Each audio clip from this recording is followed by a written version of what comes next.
kurikulum kita ini masih one size fits all? Padahal mahasiswa kita ini beragam, ya. Operational history mereka yang ada di otak dan di batin mereka tuh beda-beda. Tapi apakah kita masih menyeragamkan pendekatan pelajaran kita? Lalu apakah kita masih menggunakan silabus yang super rigid, nggak pernah diganti selama puluhan tahun?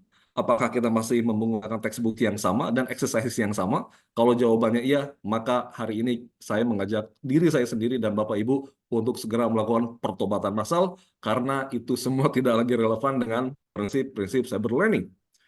Lalu yang ketiga, apakah kita hanya memperlakukan teknologi sebagai silver bullet, padahal aslinya enggak. Semua referensi terbaru menegaskan bahwa teknologi itu hanya tool. It's just a tool, but yes, it allows us to use information better, to put the right information into the right hands at the right time to back better decisions. Jadi ketika kita jadi win cyber, maka teknologi itu digunakan sebagai tool agar kita ini bisa melacak informasi yang paling benar, paling tepat di waktu yang tepat agar semua keputusan kebijakan yang kita gulirkan itu masuk akal dan impact-nya besar. Itu 3 refleksi perdana hari ini. Lalu yang harus kita pikirkan baik-baik bahwa Bapak Ibu, satu-satunya hal di dunia ini yang tidak bisa didigitalisasi adalah understanding. Makanya yang perlu kita perhatikan adalah pengembangan konsep cyber learning. Jadi kalau pertanyaan kita direfleksi di atas jawabannya no semua, jawabannya berarti pembelajaran kita belum punya learning framework. Ya, mungkin akhlak juga tidak bisa didigitalisasi ya. Makanya kita harus memikirkan nih, kalau nanti kita teacherless, akhlak itu akan disemai dengan cara apa oleh para profesor. Dan kalau kita jalan-jalan ke Washington, Bapak Ibu, konsep cyber learning-nya mirip seperti yang kami kembangkan di Australia, bahwa prinsip pertama adalah applying scientific insights about how people learn. Artinya memang penguatan pedagoginya harus ada.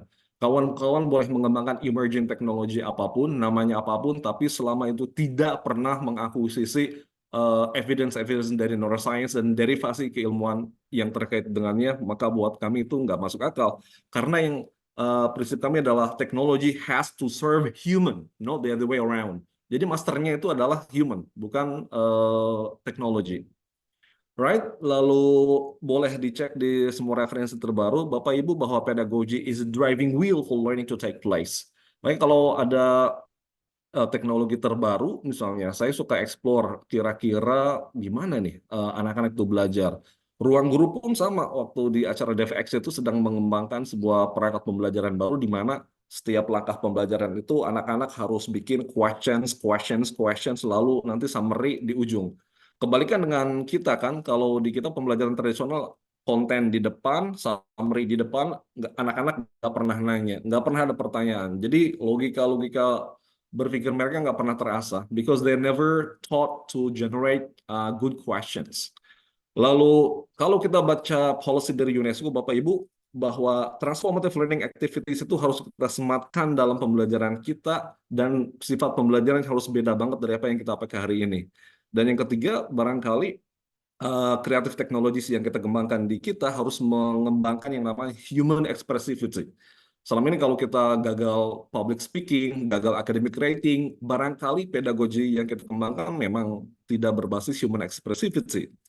Right? Jadi kata kunci knowledge building dan acquiring new competencies as a tool for developing new knowledge itu menjadi wajib adanya di kita. Jadi kalau kita masih fokus di ilmu yang sama, tidak transdisipliner, tidak interdisipliner, nggak ada insight baru, nampak-nampaknya UIN Cyber ini tidak akan pernah jadi kampus yang sustainable secara keilmuan. Lalu sekaitan dengan pedagogi yang trianguler yang kami kembangkan Bapak Ibu, ini adalah cara membaca teks kritis dengan menggunakan 2 learning tools berbasis neuroscience. Yang pertama reading for emotion dan aesthetics. Karena buat kami cara membaca itu harus dikreasikan dengan cara yang paling spesifik. We cannot read text for granted, right? Dan teks itu tidak pernah ada, meaning itu nggak pernah ada di teks karena we actually generate meaning. Yang ini adalah 2 kebaruan yang belum saya pelajari 100% di waktu saya mesantren di Australia. Makanya saya bilang ke LPM bahwa research ini buat kami sangat strategis karena ada kebaruan yang memang harus segera kita angkat. di jurusan, diperkenalkan ke jurusan. Bayangkan kalau anak-anak membaca satu teks dan mereka dibekali dengan dua lensa, dua kacamata, dua alat bedah, satunya emotion, satunya aesthetics, itu luar biasa keren banget. Disitulah mereka belajar reasoning, disitulah mereka belajar abstract thinking. Karena buat kami, critical thinking itu tidak masuk akal kalau hanya membahas tentang grammar, tentang teks, tentang vocabulary, tidak ada reasoning. Jadi kita harus mengembangkan teknologi dan pedagogi yang mengembangkan reasoning skill. Di Bapak Ibu boleh dicek nanti di kanalnya lain karena kami mempublikasikan itu semua lewat YouTube, lalu bisa diakses oleh siapapun. Eh, Cara kerja secara detailnya mungkin bisa dibahas di cara yang lain, tapi ini yang sedang kami kerjakan Bapak Ibu sebelum teknologinya kami kembangkan tahun ini, insya Allah di Tabdimas 2024, maka konsep pedagoginya itu telah kami rampungkan. Dan kami akan membangun korpus baru, a collection of text, kita sebutnya korpus, dan ini bisa dipakai untuk teks yang akademik dan non-akademik. Jadi saya membayangkan proyek ini akan rampung mungkin nanti setelah saya pensiun. Jangan-jangan setelah saya pensiun ilmu tentang estetik di otak dan tentang emotion pun belum beres. Karena Bapak Ibu yang kita proses ketika membaca teks itu adalah emotion sebenarnya. Yang kita proses ketika membaca sesuatu, menganalisis sesuatu sebenarnya aesthetics. Karena semuanya kerjanya adalah problem solving, right?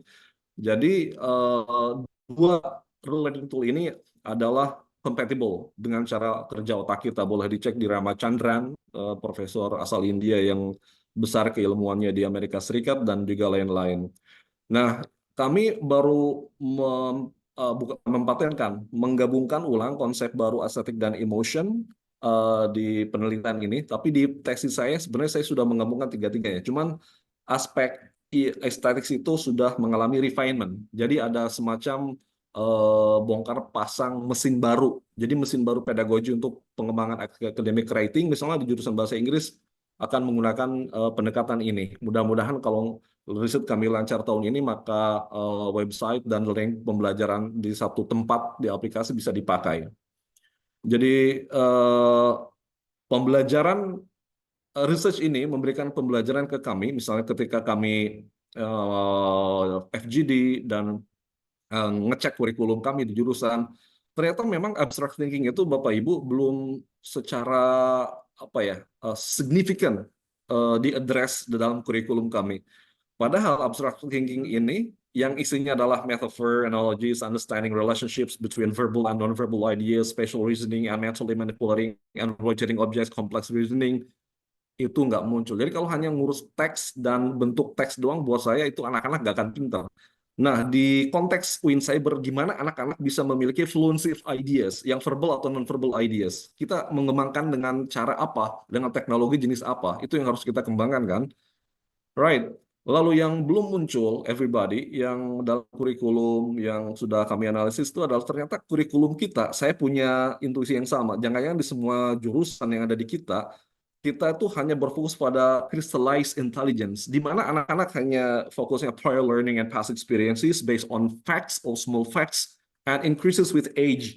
Padahal dalam konteks transformative learning activities dalam dunia digital atau dunia cyber, kita harus mengembangkan yang namanya fluid intelligence. Karena isinya apa? Global capacity to reason, ability to learn new things, think abstractly, and solve problems. Kita belum punya kesepakatan seluruh kampus bahwa seluruh kurikulum itu akan mengembangkan fluid intelligence. Nah, kalau di Australia itu ada namanya ACRA.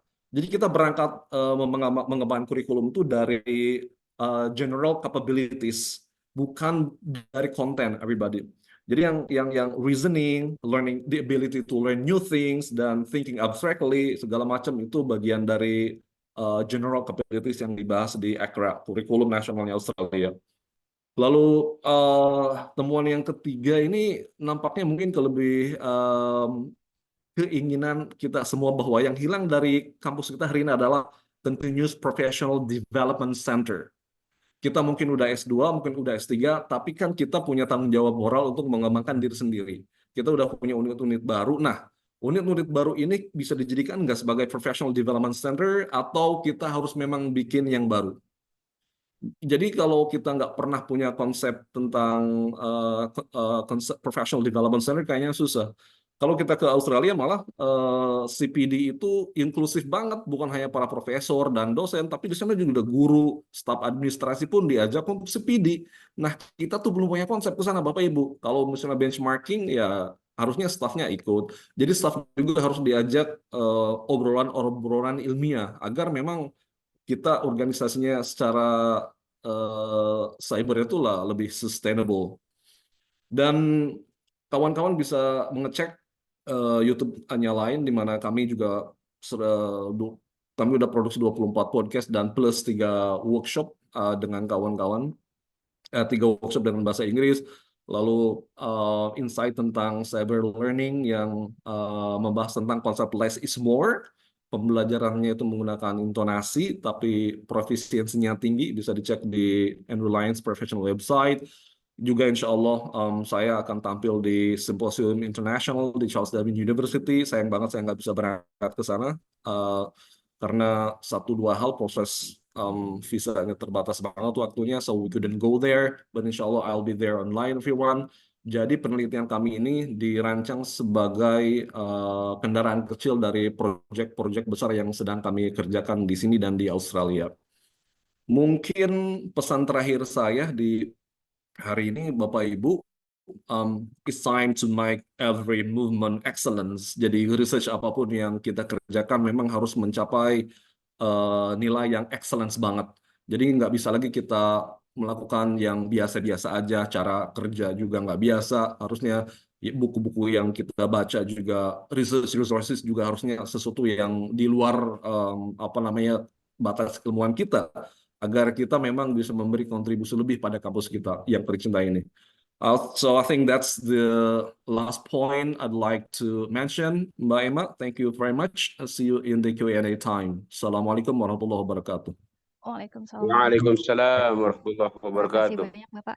Memang seperti yang Bapak bilang tadi, kalau misalkan saya kan terlibat juga dalam penelitian ini ya Bapak Ibu. Dari situ saya sebenarnya ikut belajar juga bahwa tadi yang dikatakan bahwa teknologi itu enhance language learning ya Pak, bukan menggantikan atau apa gitu, tapi mendukung pembelajaran bahasa juga. Karena kemarin saya sempat juga bersama teman-teman dosen TBI itu membandingkan gitu ya, analisis teks menggunakan reading for emotions yang kita buat, dan juga kemarin Ania menunjukkan bahwa ChatGPT juga sebenarnya bisa gitu untuk membuat analisis gitu. Cuman memang tadi jangan sampai teknologi itu menggantikan, tapi juga harus bisa mengenhance atau mendukung gitu ya Pak Lala ya. Right. Baik, sebelum kita mulai ke sesi tanya jawab, kita langsung menuju ke pemateri kedua terlebih dahulu. Nanti pertanyaannya di akhir aja ya Bapak Ibu. Baik, sekarang mari kita simak baik-baik pembicara kedua kita, yaitu Dr. Muhammad Ali MPD. Kepada Pak Ali, dipersilakan. Oke, Bismillahirrahmanirrahim. Assalamualaikum warahmatullahi wabarakatuh. Tolong bisa di ininya di apa? Jadikan host, Mbak. Oh, Pak Mujib. Oke, teman-teman, ada beberapa hal dari penelitian yang saya lakukan. Ini sangat menarik untuk pengembangan Cyber Islamic University ya, tentang evaluasi distance learning. Tentunya sudah masuk ya.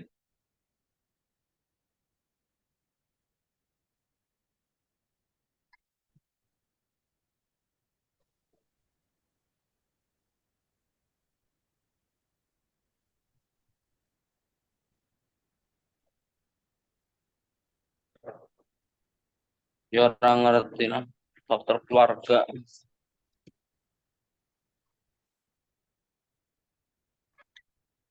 Oke, distance learning adalah proses pembelajaran jarak jauh yang dipandang ini oleh banyak kelompok itu sangat luar biasa untuk memangkas jarak, ruang, dan waktu. Apalagi di Indonesia yang memiliki topografi yang sangat luar biasa, ribuan pulau dan lain sebagainya, maka ini menjadi satu solusi yang terbaik. Maka di sini ada satu peraturan menteri itu nomor 7 tahun 2020 itu yang mengatakan bahwa distance learning adalah proses belajar mengajar yang dilakukan secara jarak jauh melalui media komunikasi, yakni dengan platform LMS, Learning Management System. Satu terobosan yang sangat luar biasa, di mana Menteri kita, Gus Yakut Khalil Qaumas, itu memotret data sekolah ya dan data madrasah serta data guru-guru kita. Data sekolah itu cukup luar biasa ya, teman-teman semua, untuk SMA, SMK, SMP, SD, SLB itu sangat luar biasa. Maka solusi seperti apa sih yang harus ditawarkan oleh seorang menteri yang sangat luar biasa, yang memang bisa memangkas jarak ruang dan waktu serta memberikan dampak pada proses pendidikan, yakni mencerdaskan umat sesuai dengan amanah undang-undang. Ini di SD saja, yang negeri itu jumlahnya sekitar 131.000 ya. Yang swastanya 17.685, SMP 23.000, swastanya 16.000, SMA 6.000, dan SMK 3.629, yang swastanya itu 10.000. Ini data ini sangat luar biasa. Ini menunjukkan bahwa kita membutuhkan satu konsep pendidikan yang luar biasa selain pendidikan formal, non formal maupun informal. Data siswa saja ini yang terbaru itu ya di tahun 2021, ini saya ambil dari data dari Kemendikbud, itu sekitar SMA SMK itu 6 juta ya, 6 juta, dan SMK-nya 5 juta.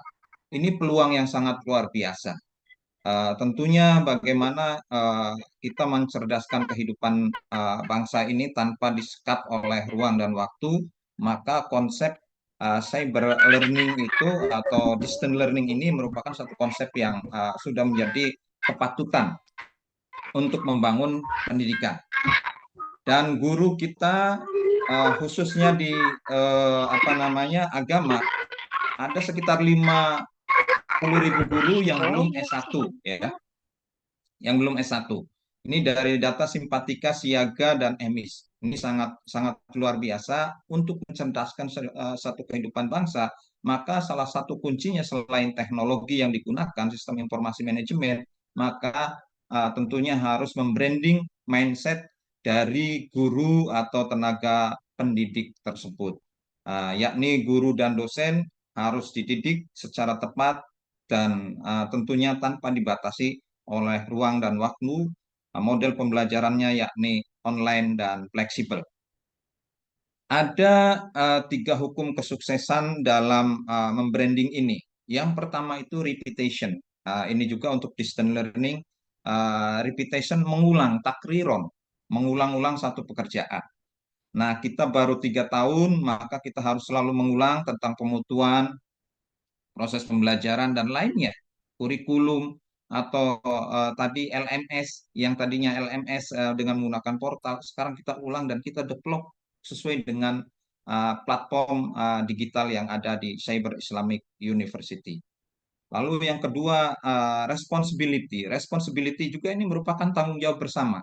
Tadi Pak Lala mengatakan di penelitian awal belum adanya kesepakatan ya untuk membranding bahwa Cyber Islamic University merupakan kebutuhan bersama di kampus kita, dan ini juga bisa memberikan manfaat bagi semua umat yang ada di dunia ini. Ini semua umat yang ada di dunia ini, bukan saja di Indonesia, tetapi di luar Indonesia, Eropa, Asia, dan lain sebagainya. Ini tentunya menjadi tanggung jawab bersama. Jadi bukan hanya YIN Cirebon, Kementerian Agama, tetapi Presiden kita juga harus memiliki tanggung jawab itu ke arah sana. Ini. Yang ketiganya adalah interdependensi, satu kesatuan, yakni di mana hukum kesuksesan ini sangat penting untuk membangun distance learning. tidak hanya YIN, tetapi ada ketergantungan satu dengan yang lain. Karena ini sistem. Sistem itu ada sub-subsistem yang bisa membangun untuk kesuksesan dari sistem itu sendiri, sehingga goal yang diinginkan sesuai dengan apa yang ingin dicapai oleh Kementerian Agama sebagai 7 pilot project, salah satu di antaranya adalah Cyber Islamic University. Dari data dan 3 kunci kesuksesan ini tentunya ada hal yang sangat luar biasa, yakni platform digital dengan menggunakan LMS ya. Dengan menggunakan LMS tentunya kita sangat terbantukan karena ini merupakan sebagai tool untuk penyambung ya. Menyambung komunikasi antara tutor atau dosen ke mahasiswa. Maka alat inilah yang perlu diperkuat. Selain kemampuan dari para tutor, kemampuan dari para guru tersebut yang kuliah atau sumber daya manusia di Indonesia yang kuliah di Cyber Islamic University ini. Tentunya ini perlu dukungan sarana dan prasarana juga. Dukungan sarana dan prasarana ini telah banyak yang telah dilakukan oleh rektor kita ya dan menteri kita, itu dengan hadirnya 9 studio dan gedung cyber ini merupakan sangat-sangat luar biasa ya untuk mencapai ke arah sana. Maka di sini tentunya diperlukan satu konsep yang tetap ya, pemutuan yang sangat luar biasa.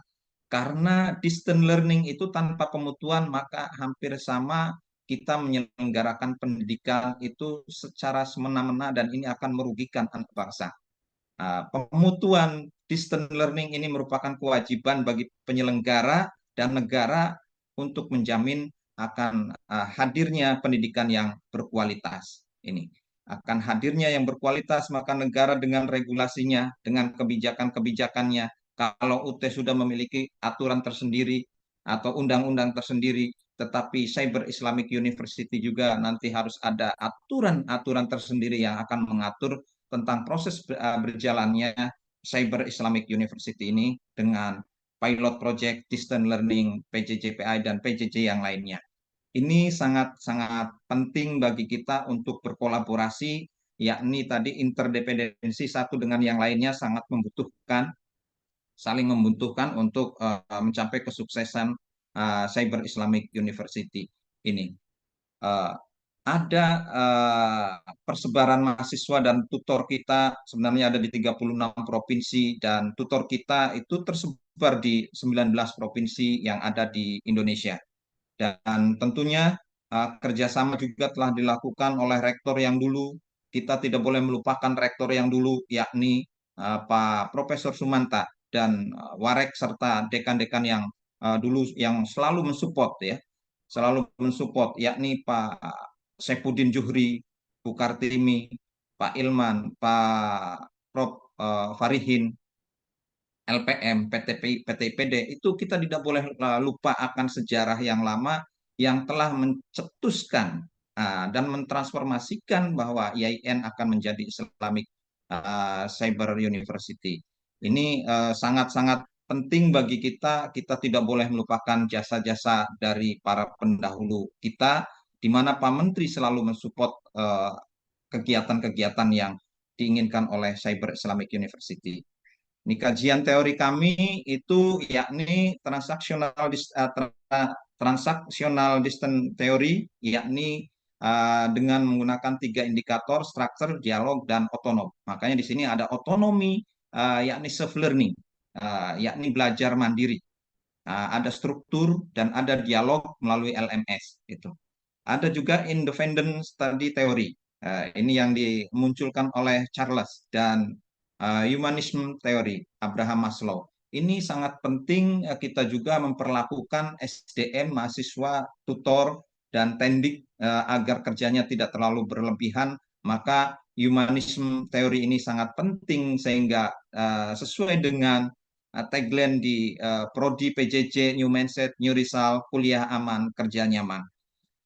Hasil dari penelitian kami yang dilakukan pada tahun kemarin, ini tanggung jawab pimpinan ya. Yang pertama itu bahwa pada umumnya pimpinan telah sepakat walaupun ada beberapa hal yang belum disepakati secara sepenuhnya tentang konsep pembelajaran jarak jauh atau Cyber Islamic University ini. Karena ada anggapan bahwa ketika dijalankan Cyber Islamic University, maka prodi-prodi yang reguler itu akan tergerus. Ini ada kekhawatiran. Dan tentunya nilai-nilai religi tidak akan masuk di dalamnya. Kekhawatiran-kekhawatiran ini tentunya harus dibuat satu regulasi di mana nilai-nilai religi, etik itu ya, seperti yang dikatakan oleh Ki Hajar Dewantoro, the hand, the heart, dan the head, itu sangat penting sekali masuk dalam platform digital atau taksonomi Bloom, afektif, kognitif, dan psikomotorik itu tetap masuk di dalamnya, itu ya. Di sini juga dari hasil penelitian, di sini ada beberapa pemimpin yang telah menginspirasi, tetapi ada beberapa yang belum menginspirasi ini ya.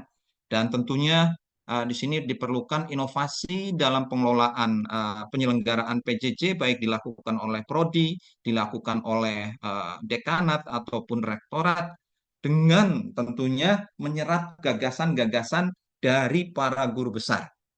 Dari para guru besar, dari para kalangan menengah, doktor atau lektor kepala, lektor, dan asisten ahli. Ini ada kolaborasi antara satu dengan yang lainnya. Yang kedua, tanggung jawab dosen. Ini perspektif akademik ya dari hasil penelitian. Tanggung jawab dosen. Sebagian dosen merasa bahwa IAIN Cirebon itu mampu mengemban amanah, yakni prioritas menteri. Apalagi menciptakan model yang baru bagi PT KIN yang pertama ini, yang pertama dan di dunia. Ini dalam perspektif dosen atau tutor, ini pada umumnya dosen itu ada yang belum dilatih. Dosen kita memang dilatih ada sekitar 350-an ya. Tetapi itu tersebar di semua fakultas, tetapi yang khusus sebagai pilot project di awal untuk prodi PJJ PAI baru sebagian kecil yang dilatih.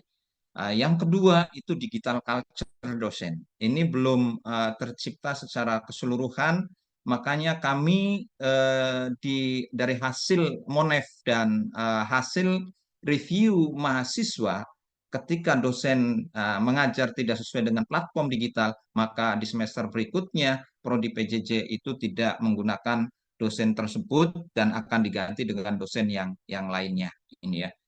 Dan tanggung jawab pengelola, perspektif sivitas akademik dalam tanggung jawab pengelola. Ini pengelola cekatan terbukti karena living cost itu semester 4 dan 5 itu sudah cair. Jadi berdasarkan informasi yang didapat dari pengelola bahwa prodi PJJ itu 1 tahun itu mencairkan anggaran dari LPDP itu sekitar 98 miliar dalam 1 tahun. Itu diperuntukkan untuk living cost, buku, dan lain sebagainya, serta UKT. Hanya pemutuan PJJ yang belum menjadi prioritas. Ini perlu menjadi catatan. Hanya pemutuan yang belum menjadi prioritas. Maka di sini perlunya kolaborasi antara pimpinan di rektorat, dekanat, dan LPM ini sangat penting untuk menggagas pemutuan, yakni di prodi PJJ PAI dan prodi PJJ yang lainnya. SDM. Dalam hal ini memang kekurangan SDM karena ada regulasi yang dikaitkan oleh Menpan RB dan BKN ya, yang tidak boleh mengangkat honorer yang ini tentunya akan menyulitkan ketika kita membutuhkan SDM di bidang Pranata komputer. Ini tentunya kekurangan ini bisa menjadi terobosan baru bagi pimpinan ya dan pengelola untuk mengusulkan agar SDM ini bisa dipenuhi, baik itu mengelola konten kreator, modul, lalu studio itu hanya dipegang oleh 1 orang. Itu gabung dengan laporan keuangan dan lain sebagainya. Ini sangat-sangat kurang, sehingga ini menjadi tolak ukur untuk menyempurnakan ke depan menjadi distance learning yang lebih baik lagi. Pedoman-pedoman dan aturan-aturan yang lain ini ada yang sudah ditetapkan, ada yang belum. Jadi ini sinergitas antara satu dengan yang lain sangat ditentukan ya. Perspektif yang lain yakni perspektif mahasiswa. Mahasiswa dalam melaksanakan kegiatan pembelajaran itu mahasiswa melaksanakan pembelajaran dengan baik di portal akademik. Tetapi di sini ditemukan bahwa LMS yang untuk berinteraksi antara tutor dan mahasiswa tersebut belum sesuai harapan yang diinginkan atau belum maksimal. Karena di LMS yang lama itu plugin video itu belum ada. Model penilaian dan lain sebagainya itu masih sangat minim dan Pak Rektor sudah mengusulkan ada platform LMS yang baru dan memang ini sedang digodok oleh Pak Dirjen dan Pak Direktur secara tepat untuk menyempurnakan Cyber Islamic University ini. Manajemen. Manajemen distance learning itu tentunya yang telah dilakukan di sini. Yang pertama dalam proses pembelajaran itu yakni tentunya di sini dengan memunculkan pola atau model pembelajaran yakni sinkronus dan asinkronus. Sinkronus itu tentunya 4 kali, asinkronus itu 10 kali dalam satu semester yakni 14 kali pertemuan ini. Dan tentunya di manajemen itu ada faktor hierarkikal dalam manajerial di mana prodi, dekan, rektor, direktur, dan dirjen akan selalu melaporkan itu kepada Pak Menteri dan DPR yang berkaitan dengan pendidikan, Komisi 8 atau 9.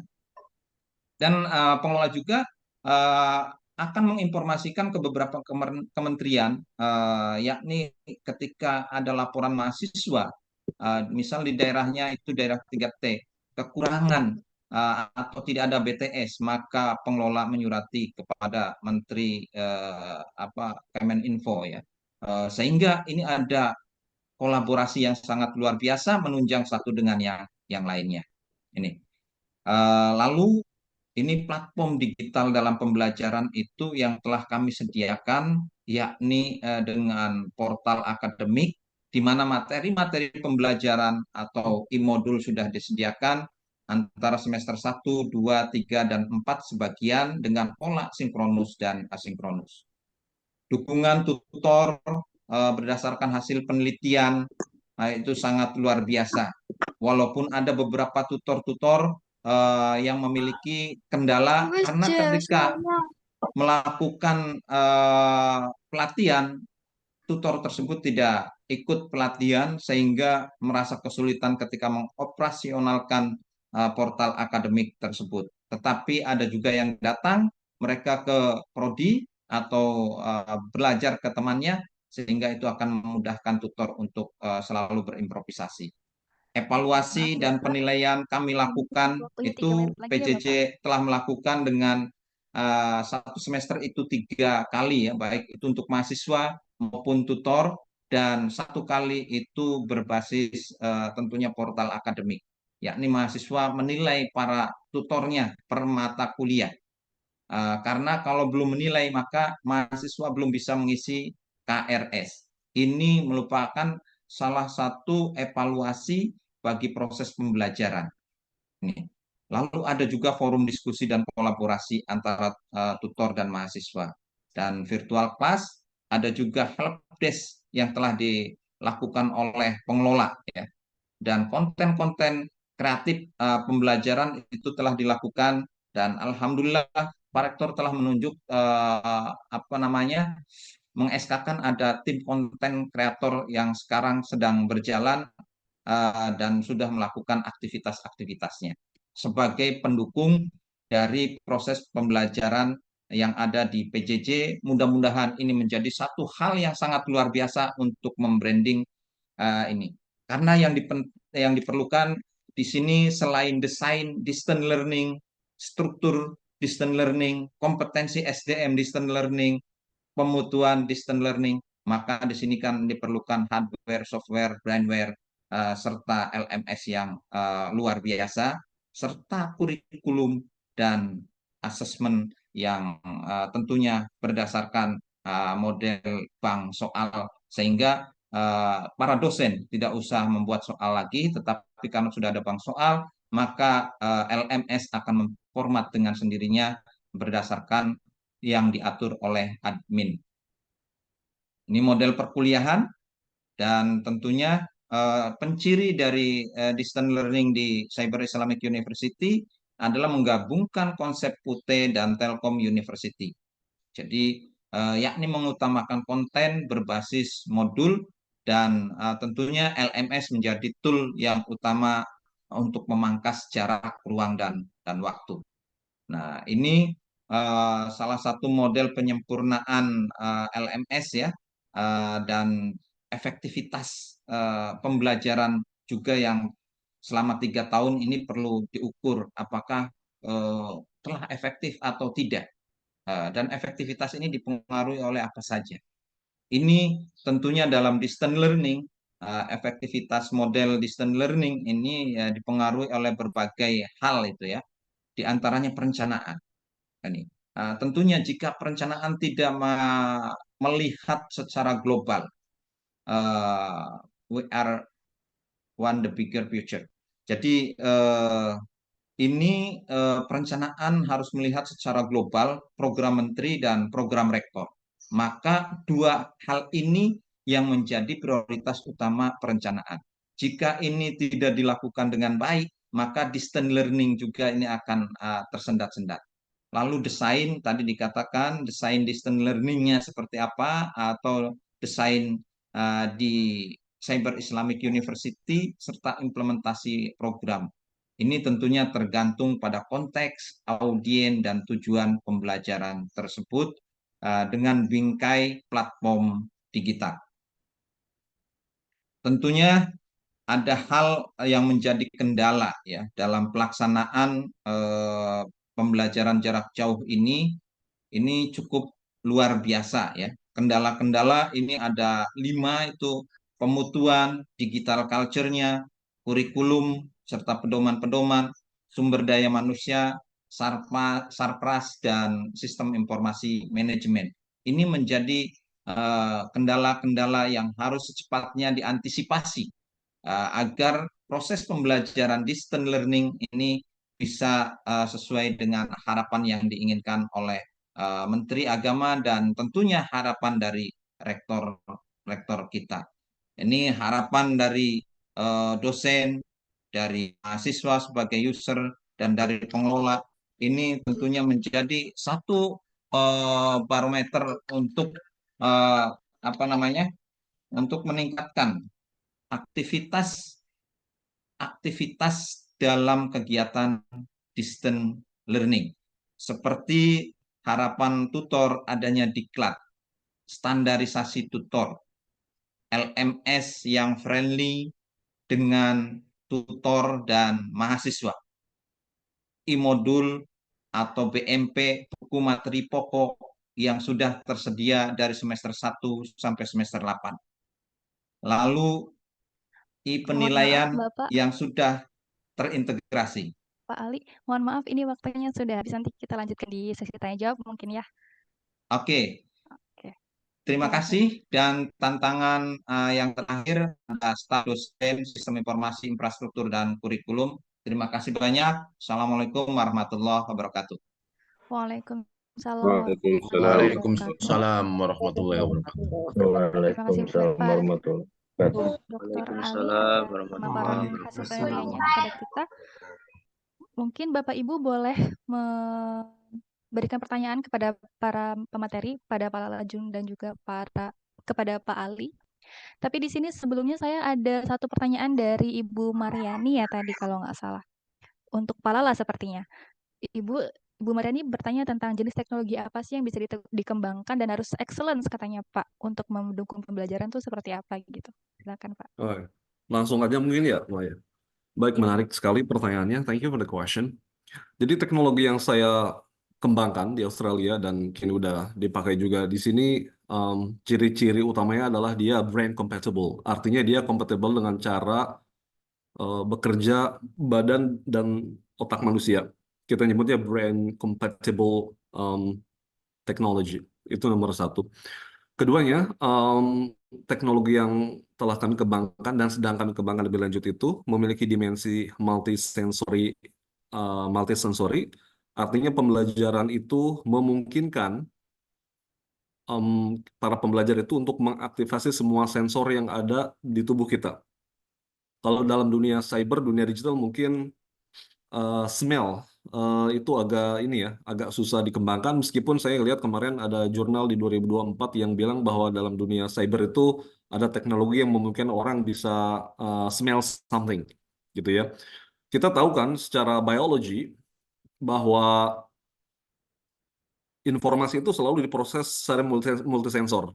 Jadi nggak pernah hanya lewat visual aja, atau hanya lewat auditory aja, atau hanya lewat sentuhan saja. Tapi memang benar-benar di eh, proses secara multisensor dan layernya multiple, gitu ya. Terus yang ketiga, kita ingin memastikan bahwa teknologi itu bisa mempromosikan yang namanya transformative learning activities. Artinya gini, kalau dalam pembelajaran bahasa Inggris misalnya, karena saya ngajar literacy di bahasa Inggris, kalau Bapak Ibu profisiensi atau fluency bahasa Inggris itu levelnya ada 6 ya. Kalau pakai IFR ada A1, A2 itu yang paling rendah, yang di tengah tuh ada B1, B2, lalu paling atas tuh C1, C2. Nah, dalam konteks cyber university, saya mungkin berpikiran radikal nih. Mungkin enggak kita mengembangkan teknologi di mana anak-anak yang A1 dan A2, bahkan yang pre-A1, masuk kategori pre-A1 pun enggak ada ketika mereka masuk. Tapi setelah belajar 6 bulan, mereka langsung masuk ke B1, setahun mereka langsung ke C1. Jadi ketika mereka melakukan research yang lebih serius di semester, let's say, di tahun kedua dan tahun ketiga, maka mereka tuh dari segi profisiensi bahasanya udah tinggi banget. Nggak usah nunggu sampai 4 tahun lalu ketika kompre mahasiswa diuji ulang malah tetap di A1. Kan itu seolah-olah menyatakan kita tuh kurikulumnya gagal, pedagoginya gagal gitu ya.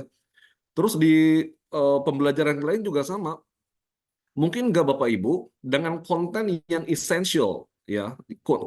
Saya khawatir bahwa kurikulum di kita tuh belum essential. Artinya kurikulumnya terlalu gemuk. Kalau terlalu gemuk itu ciri-cirinya si kerangka kurikulumnya tuh belum punya konsep yang essential. Padahal kalau anak-anak hanya mempelajari dan mendalami yang essential, mereka tuh akan langsung cepat belajarnya. Dalam fisika, dalam kimia, dalam matematika yang paling essential tuh apa sih? Pernah nggak kita melakukan analisis kurikulum yang benar-benar rigid, yang robust, yang bukan rigid tapi robust, sehingga kita tahu banget bahwa kurikulum itu kan esensinya tentang memutahirkan ilmu pengetahuan. Nah, sesuatu yang saya sebut essential itu adalah sesuatu yang memang up to date dengan dunia dunia science gitu. Tanpa ada upaya ke sana, maka setiap jurusan yang ada di belahan dunia manapun akan selalu tertinggal. Karena kita tahu bahwa setiap 12 detik ilmu pengetahuan itu baru, ya. Nah, teknologi yang brain compatible, yang multisensory, yang punya transformative learning activities, dan juga pola assessment-nya juga harus baru, ya. Selama ini kan pola assessment kita hanya dilihat di UTS sama UAS. Dalam konteks dunia cyber, ketika anak-anak bisa belajar di mana aja, dengan siapa aja, belajar apa aja, karena kita punya konsep random access memory kan, ya kita bisa secara random. Nah, tugas kita adalah randomization tersebut harus diupayakan menggunakan Internet of Things tentu saja. Jadi kalau kita menggunakan IoT, salah satunya, atau big data, nanti kita bisa membantu mahasiswa mensintesis informasi dengan lebih cepat. Nah, ini harus ada dalam dunia cyber university karena tugas kita adalah bukan hanya mengembangkan fluency language fluency aja, tapi fluency of ideas yang saya share tadi. Kita ingin anak-anak semester 1, 2, dan 3 itu punya fluency of ideas yang sama mungkin mendekati anak-anak S2 atau bahkan S3. Gimana caranya itu? Dan itu saya rasa barulah kita menyebut pembelajarannya transformatif. Boleh dong kita anak-anak S1 kita udah mirip kayak anak S2 atau kok ngomongnya udah pinter banget, teori-teorinya juga udah jago ngomongnya, misalnya risetnya udah jago, kita mau ke sana. Saya rasa mau distance learning, mau non distance learning, kalau tidak pernah mengakuisisi yang namanya transformative learning activities, tidak menguatkan aspek cyber learningnya, saya rasa teknologi itu hanya seperti handphone kita yang namanya smartphone, tapi kitanya nggak pinter. Jadi lebih baik pakai handphone yang biasa aja dong, yang nggak bisa WhatsApp, yang nggak ada akses kemana-mana gitu. Jadi itulah mengapa pentingnya kita membangun yang namanya smart learning, smart pedagogy yang brain compatible. Jadi sehingga potensi intelijensia manusia yang belajar di UIN Cyber itu merangkak cepat dalam waktu yang sangat singkat. Nah, saya membayangkannya seperti itu. Mungkin kalau di perteli referensinya bisa mundur ke 100 tahun yang lalu ya, sampai penelitian terbaru kami di 2023. Dan Bapak Ibu harus percaya bahwa kalau Bapak Ibu menggunakan pendekatan kurikulum yang konvensional, cara ngajar konvensional, itu malah counterproductive.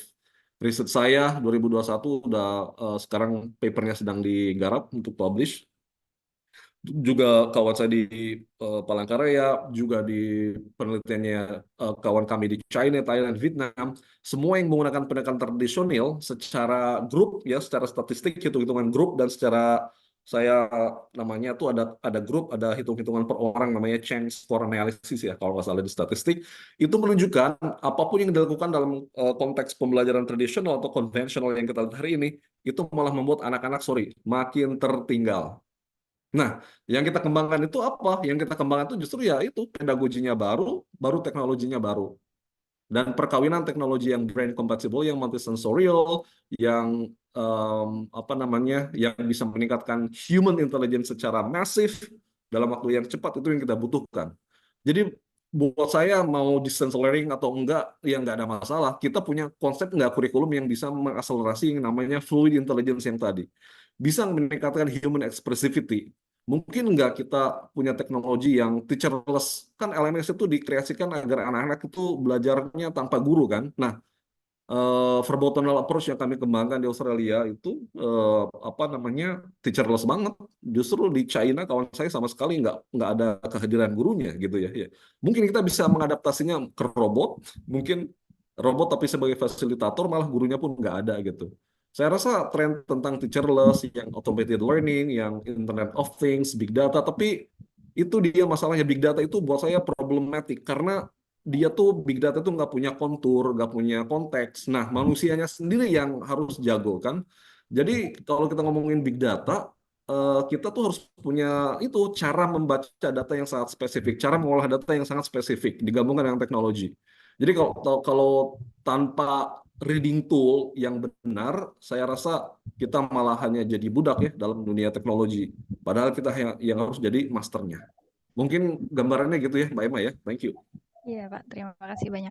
Mungkin bisa juga ditambahkan dari Pak Dr. Ali terkait dengan tadi, Pak Lala juga sempat mention ada LMS yang digunakan oleh China itu kan seperti apa. Nah, mungkin kita bisa dapat gambaran LMS yang digunakan sama PJJPAI itu untuk distance learning-nya seperti apa, Pak Ali?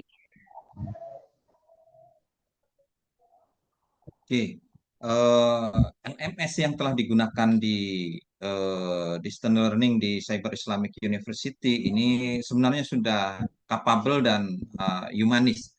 Hanya memang ada beberapa hal yang perlu disempurnakan ya, yang perlu disempurnakan. Ini merupakan LMS atau siakat yang dihibahkan oleh Kementerian Agama. Makanya kami selalu mengevaluasi LMS tersebut ya. Di portal akademik kami evaluasi dan kami juga melaporkan kepada dekan dan Pak Rektor untuk didevelop ulang kelemahan-kelemahan tersebut, kekurangan-kekurangan tersebut untuk disempurnakan. Sehingga bisa mengacu kepada LMS yang berbasis transformatif pedagogi yang humanis. Di situ transformatif pedagogi yang humanis dalam artian di sini lebih banyak kepada forum diskusi. Karena di LMS itu sering kali kita memberikan kegiatan asinkronus, tetapi forum diskusinya itu yang serang. Padahal di sini faktor untuk membangun dan menghancurkan ego-ego yang berkembang pada diri masing-masing, salah satunya diantaranya dengan berkomunikasi itu LMS, maka ini bisa terkurangi dengan efektif ya, dengan efektif. Ini sangat-sangat luar biasa, makanya ada platform diskusi, ada platform tentunya chat room secara bersama, ada platform help desk dan hal-hal lain yang mengacu kepada proses dialogis ya, yang humanis, sehingga keperluan-keperluan mahasiswa itu dapat terakomodir, keperluan-keperluan tutor itu dapat terakomodir jika mengalami kendala-kendala yang cukup serius. Ini Mbak Emma. Baik, terima kasih Bapak. Ini ada pertanyaan juga dari partisipan kita, Bapak Saim. Mungkin bisa dijawab sama kedua pemateri kita ya. Di sini Bapak saya bertanya tentang literasi digital itu kan pasti sangat bersinggungan sekali dengan isu-isu dinamika informasi seperti kepemilikan intelektual, copyright, keaslian konten, dan plagiarisme katanya. Nah, bagaimana sih peran pengguna atau pelaksana untuk mencegah crime intelektual tersebut dan mewujudkan smart learning yang excellence? Mungkin berkaitan juga dengan digital attitude gitu ya. Gimana sih menanggapi mahasiswa-mahasiswa yang misalnya hanya menggunakan chat GPT untuk tugas-tugasnya, begitu Bapak. Hmm. Boleh dari Pak Lala dulu mungkin. Oke, that's very interesting, Emma. Anak saya tuh nggak suka AI, anak saya itu ya. I don't know why. Mungkin gara-gara pendidikannya mungkin karena lama di Australia gitu. Jadi dia punya konsep building knowledge sendiri kali ya. Saya memerhatikan bahwa eh, jebakan menuju plagiarism untuk mahasiswa itu disebabkan karena memang budaya bacanya yang sangat lemah. Kalau misalnya kawan-kawan nggak suka bahasa Inggris, nggak pernah baca puisi bahasa Inggris, nggak pernah menikmati alunan intonasi bahasa Inggris, lalu tiba-tiba masuk jurusan bahasa Inggris, itu kan namanya, I mean, you plunge into hell gitu ya. Ketika tidak sama sekali tidak siap, harus ngapain, lalu masuk jurusan bahasa Inggris yang teksnya bahasa Inggris semua, saya rasa akan berat gitu ya. Mungkin itu contoh yang radikal banget, yang ekstrim. Tapi di sisi lain, kita harus menyiapkan apa namanya, sebuah perangkat pembelajaran yang tidak memungkinkan anak-anak untuk ke sana kan. Makanya ethical use of digital technology itu harus apa ya, dibenamkan sejak awal. Kita punya cyber culture unit ya, maksudnya course gitu ya. Saya rasa setiap orang, bukan hanya di mata kuliah itu, setiap orang, bukan hanya kitanya ya, setiap orang yang ada di lingkungan Cyber Islamic University bertanggung jawab untuk menjaga itu. Jadi penggunaan etik dari teknologi itu harus dibangun kesadarannya sejak awal. Caranya mangga diobrolkan sendiri dengan LPPM atau LPM, karena kita tidak bisa menggaransi bagaimana mereka proses proses belajar yang unpredictable kan, belajar itu unpredictable. Jadi kita ingin siapapun yang masuk Cyber Islamic University itu punya standar literasi yang mumpuni lah, lumayan lah, maksudnya baik dalam bahasa Indonesia ini atau dalam bahasa ibunya, atau syukur-syukur bahasa Inggrisnya juga lumayan. Itu that's number Cekeli, one. cekeli Terus yang Mas. keduanya, Aku masih turun dulu aja. Tapi em, belakangan sing nampani. konsep pembelajaran Cyber Boten. Islamic University Nanti itu dulu, Bu. mestinya lebih dicondongkan pada learn, discover, sama create ya. Saya rasa kalau misalnya kita punya konsep learn, discover, and create, di mana learning itu nggak hanya terjadi di fase learn aja, tapi juga dia harus discover, dia harus punya sense of discovery, mungkin harus ada discovery week ya. Nanti suatu saat saya pengennya inisiatif yang dibangun LPPM ini menjadi discovery week atau discovery month atau discovery year juga nantinya. Kita sharing discovery. Terus yang ketiga create. Ketika anak-anak itu energinya diarahkan untuk membuat konten-konten digital yang super kreatif ya. Karena saya kemarin ngecek di Instagram ada yang namanya cyber kreasi ya. Kenapa kita nggak bikin cyber kreasi aja buat mahasiswa gitu? Saya rasa energi mereka kalau misalnya diarahkan ke hal-hal yang sangat positif, itu bisa mengurangi apa ya, keinginan mereka untuk plagiarism. Dan buat saya, karena saya percaya banget bahwa understanding itu nggak bisa dibangun lewat digitalization, seperti yang Profesor Edgar Morin tulis, itu bukunya sebenarnya ditulis buat UNESCO. Jadi ada dua versi buku itu, ada Inggris sama Perancisnya, yang Bapak Ibu bisa download.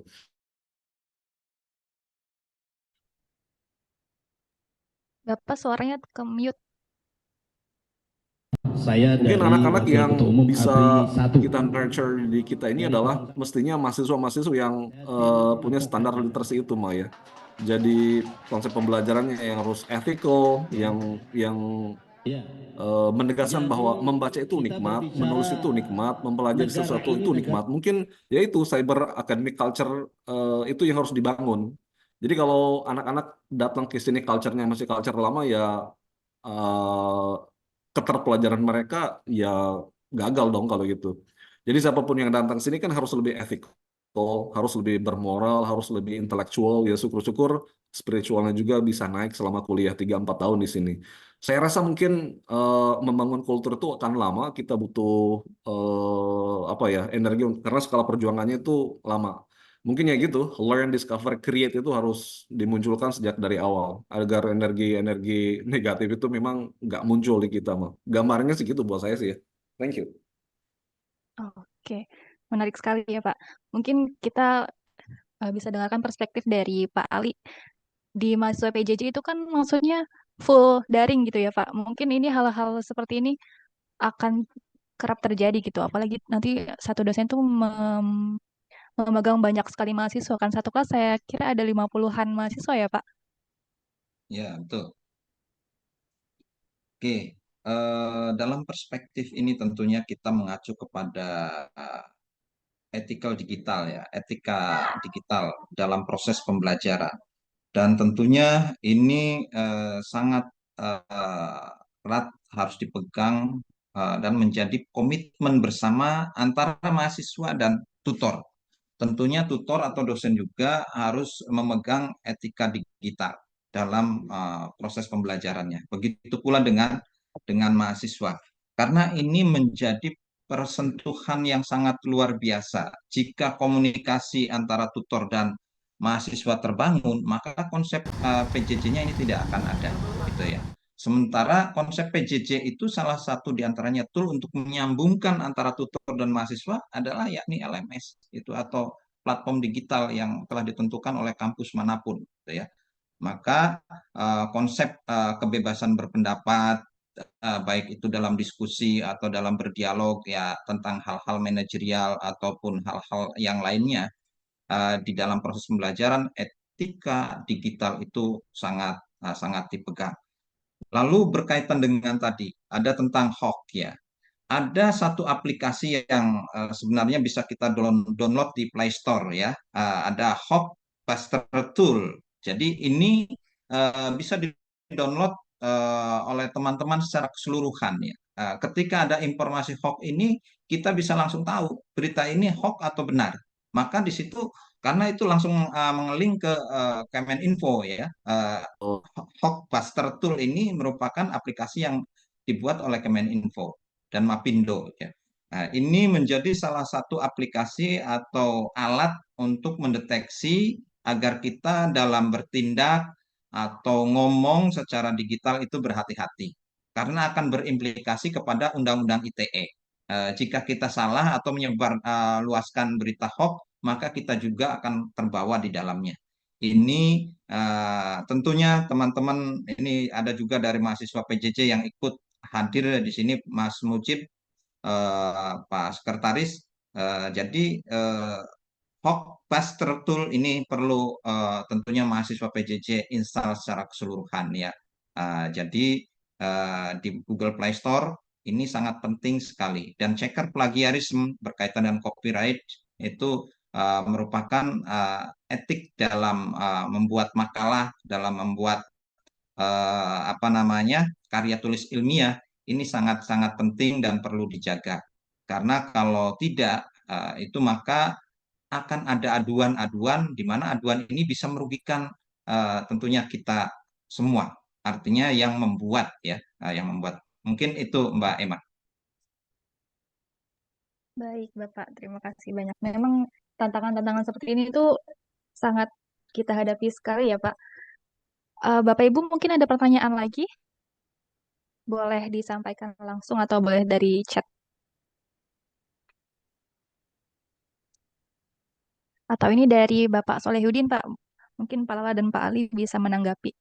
Jadi Pak Solehudin bilang kalau secara umum kita sebagai akademisi mungkin dihadapkan kepada kemajuan teknologi pendidikan yang begitu maju, tidak menjadi hambatan katanya untuk kita sebagai akademisi gitu ya.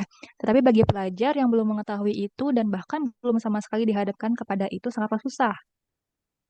Seperti yang digalakkan pemerintah tentang literasi di dunia pendidikan, tetapi belum ada gerakan untuk menstimulus program itu sampai sekarang. Gimana tuh Pak kira-kira? Oke, mungkin saya ngelihatnya ada semacam disconnect aja kali ya. Program-program pemerintah itu harus direspon secara kreatif ya. Dalam artian karena saya ini researcher gitu, jadi saya merespon policy-nya UNESCO misalnya dan ASEAN dan kebijakan nasional tentang pendidikan itu waktu di Australia. Jadi saya merespon policy tentang digital learning, tentang innovation ya lewat riset saya. Karena buat saya satu-satunya hal untuk making sense of everything adalah lewat research. Dan lewat research yang kreatif, yang inovatif, itu pula saya bisa memaknai kelemahan-kelemahan policy yang tadi. Jadi mau policy, mau kurikulum, dimaknainya harus lewat research. Saya rasa kita tidak bisa melihat bahwa kita berada di tempat yang lebih baik karena kita sudah mengetahui bahwa ini teknologi udah maju. Enggak. Saya dalam posisi bahwa I still have to learn a lot. Disconnect apa sih yang ada antara policy pemerintah kita dengan ASEAN. Misalnya gini Bapak Ibu. Bapak Ibu pernah nggak ngecek kurikulum SD anak-anak Bapak Ibu? Ada nggak misalnya bahasan-bahasan tentang ASEAN? Karena saya waktu pulang dari Australia itu, saya dan istri sengaja ngecek kurikulum Indonesia dan juga kurikulum yang di ASEAN. Ternyata ada disconnect gitu ya. Ada semacam general capabilities yang sudah dibangun di Singapura, Malaysia, Brunei, Vietnam. Vietnam sekarang lagi maju-majunya, tapi di Indonesia tuh nggak ada. Nah, saya rasa aspek tentang digital literacy ini kita harus bawa ke konteks yang lebih luas ya. Karena bukan hanya penggunaan teknologi aja dong, karena teknologi banyak yang baru, kita belum banyak tahu tentang dunia IoT, belum banyak tahu tentang cloud computing, how that can help learn. Saya juga mungkin baru belajar Python zaman dulu waktu lama sekali, dan mungkin harus belajar lagi tentang dunia coding, Python segala macam. Nah, artinya sebenarnya kita nggak tahu banyak, Bapak Ibu. Ya, jangan-jangan misalnya siswa kita itu malas belajar dengan menggunakan gadget dan segala macam gara-gara di sekolahnya juga maaf nih mungkin nggak ada digital learning resources, mungkin mereka nggak pernah tahu iPad itu buat apa, taunya buat nonton dan YouTubean. Kalaupun ada ya ada nggak sekolah di Indonesia, sekolah negeri yang anak-anaknya diberi iPad kayak anak-anak di Australia misalnya, karena di Australia mereka punya lab computer, mereka diberi pinjam iPad, punya akses khusus. eh, Anak saya waktu di Australia diberi akses khusus untuk literacy sama Mercy gitu ya, ada aplikasi semacam Kumon lah sekarang gitu ya, jadi bisa dikerjain sendiri untuk baca tulisnya. Anak-anak kita tidak dilengkapi dengan itu semua Bapak Ibu. Jadi kalau misalnya sebuah sekolah punya dana BOS, mestinya mungkin dicek itu ya, dana BOS itu lari nggak ke penguatan digital sekolah. Lalu kultur di rumahnya seperti apa? Kalau kultur di rumahnya belum digital, berarti ya pihak sekolah memang harus mengakselerasi itu semua. Jadi jangan sampai anak kita yang diproyeksikan untuk menjadi champion di tahun 2045 sebagai generasi emas justru menjadi generasi perunggu atau di bawah perunggu gitu. Saya rasa kita harus berada di posisi yang jangan terlalu optimis dulu gitu ya. Kita harus berada somewhere in between. Optimis boleh, dengan catatan kita research-nya banyak. Lalu di sisi yang lain kita ngelihat misalnya internet penetration di tempat kita kurang. Kan pembelajaran digital atau PJJ itu nggak akan jalan kan kalau misalnya anak-anak kita di NTT harus nyari nyari sinyalnya naik ke bukit 3 km ke atas bukit itu nggak feasible, nggak sustainable juga gitu. Jadi ada banyak sekali hal yang memang harus kita pikirkan ketika membangun dunia digital ini. Dan buat saya ketika anak-anak misalnya anak-anak kita ya sekarang yang lagi heboh telolet ya, mereka selalu hingar-bingar melihat telolet direkam, diposting di YouTube. Itu bagus-bagus aja, tapi dengan catatan mereka harus literasinya nambah. Mereka harus bikin pattern baru, pengetahuan baru, share dong pengetahuan baru. emang bis itu ada berapa jenis sih, ini kode-kode bisnya, mereka berangkat kemana aja, dan kira-kira pengalaman mereka mendigitalisasi pengalaman teknologi itu memberi imajinasi baru nggak ke mereka? Oh, misalnya ketika jurusan Kuningan Jakarta misalnya, ketika mereka lihat bis, oh iya ya di Jakarta tuh ada Monas, ada Perpustakaan Nasional terbesar, ada kampus bagus, aku mau S2 S3 di sana misalnya, atau sekolah di sana, aku mau dong nanti ke bandara, oh, ini ada lewat Cengkareng, Cengkareng di mana sih? Nah, kira-kira si proses digitalisasi itu membangun pengetahuan baru apa enggak? Karena setelah membangun pengetahuan baru, ada level abstraksi, refleksi, abstraksi, testing of abstraction, kira-kira lanjut ke imajinasi enggak? Karena kita nggak bisa mengembangkan imajinasi kalau anak-anak kita tuh nggak pernah dilatih berpikir. Nah, teknologi-teknologi yang ada, yang kita milih hari ini, mestinya dipakai untuk dilatih berpikir. Dan itu hanya dimungkinkan kalau anak-anak itu banyak membaca dan banyak menulis. Makanya saya selalu bilang sih ke circle saya bahwa kalau ada orang ngomongin higher order thinking skill, lalu anak-anaknya kurang baca, kurang latihan nulis, wah, kita nggak bisa berharap banyak dari penggunaan teknologi apapun. Jadi mungkin jawaban saya secara gamblang seperti itu ya, Mbak Emma. Thank you. Ya, terima kasih Bapak. Mungkin ada tambahan lagi dari Pak Ali? Oke, baik. Ketika kita mau merespon government wisdom public ya, ada beberapa kiat yang perlu kita lihat di sini. Yang pertama itu tentunya kita bisa pelajari dulu hasil dari wisdom public tersebut ya. Tentunya ini sangat penting sekali. Hasilnya apa atau poin-poinnya apa. Lalu yang kedua, siapa lembaga pengusul? Kalau kebijakan publik itu kan biasanya lembaga pengusul dari para ahli, misal pendidikan berkaitan dengan pendidikan, atau dari masyarakat, atau dari yudikatif, atau legislatif. Ini akan kena benang merahnya nantinya. Sehingga kita ketika merespon itu bisa selalu respon dengan respon yang positif, bukan respon yang negatif. Seringkali karena kita tidak membaca dan mempelajari dari wisdom public tersebut, maka kita salah mengartikan tujuannya atau tujuan dari wisdom public tersebut arahnya kemana. Tapi karena kita gagal paham atau gagal mempelajari atau merespon dari kebijakan publik tersebut, maka yang ada adalah kita seringkali menjustis bahkan menyalahkan kebijakan-kebijakan tersebut. Ini penting gunanya literasi digital, yakni belajar, yakni ikro hanya bukan hanya sekedar membaca tulisan, tetapi membaca tanda-tanda alam atau coding-coding yang muncul dalam kebijakan publik tersebut. Ini tujuannya berapa tahun, apakah jangka pendek, jangka menengah, jangka panjang. Ini akan kita tentunya memahami hal tersebut, dan ketika kita sudah memahami maka kita bisa memberikan sifat-sifat yang positif atau respon-respon yang positif terhadap kebijakan publik tersebut. Mungkin itu Mbak Emma ya. Ya, terima kasih Bapak. Sangat menarik sepertinya diskusi pada pagi hari ini ya Pak. Ini ada juga pertanyaan katanya bagaimana langkah yang diambil untuk mensukseskan budaya di literasi digital. Saya kira ini sudah dijawab dari jawaban-jawaban para narasumber tadi ya Bapak Ibu untuk langkah-langkah mensukseskan budaya literasi digital. Karena waktunya ini sudah hampir selesai, hampir habis, mungkin dicukupkan dulu untuk sesi tanya jawabnya. Nanti dilanjut lagi di pertemuan-pertemuan tadarus yang berikutnya ya Bu. Semoga nanti bisa sangat banyak insight yang kita dapat. Oh ya, ini ada informasi dari Pak Mujib bahwa nanti tadarus hasil penelitian ini akan dilaksanakan setiap minggu tuh 2 kali Bapak Ibu di hari Selasa dan Jumat jam 8 sampai jam 9.30. Nanti bisa diikuti terus ya selama bulan Ramadan ya Bapak Ibu ya. Oke. Pak Mujib ada yang ingin disampaikan terlebih dahulu sebelum ditutup? Baik. Terima kasih banyak. Sekali lagi saya ucapkan kepada para narasumber, Bapak Lala Bumela PhD dan Dr. Muhammad Ali MAG. Semoga paparan hasil dari penelitian atau juga sharing yang dilakukan pada pagi hari ini dapat menjadi berkah untuk kita semua, menjadi insight yang baru juga untuk kita semua.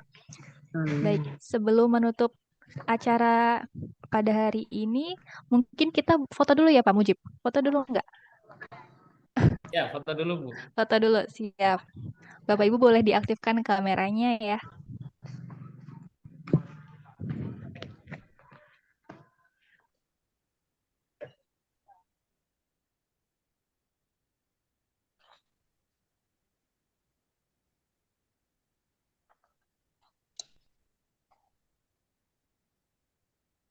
Sebentar.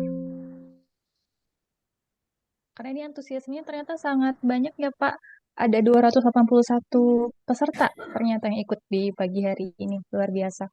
Mana aba-aba cekreknya nggak ada, Mbak Emma. Nggak kedengeran ya Pak? Sebentar, Ini satu Prof kali lagi. Lalang bilang 1, 2, 3 gitu, Prof. Ya, cekrek gitu.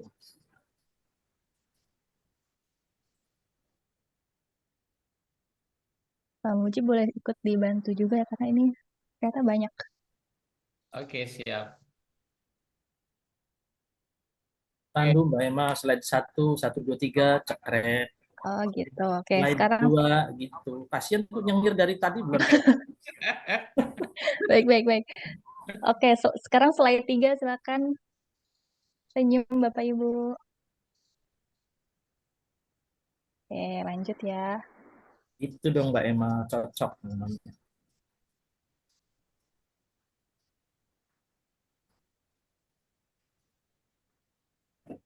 Satu kali lagi.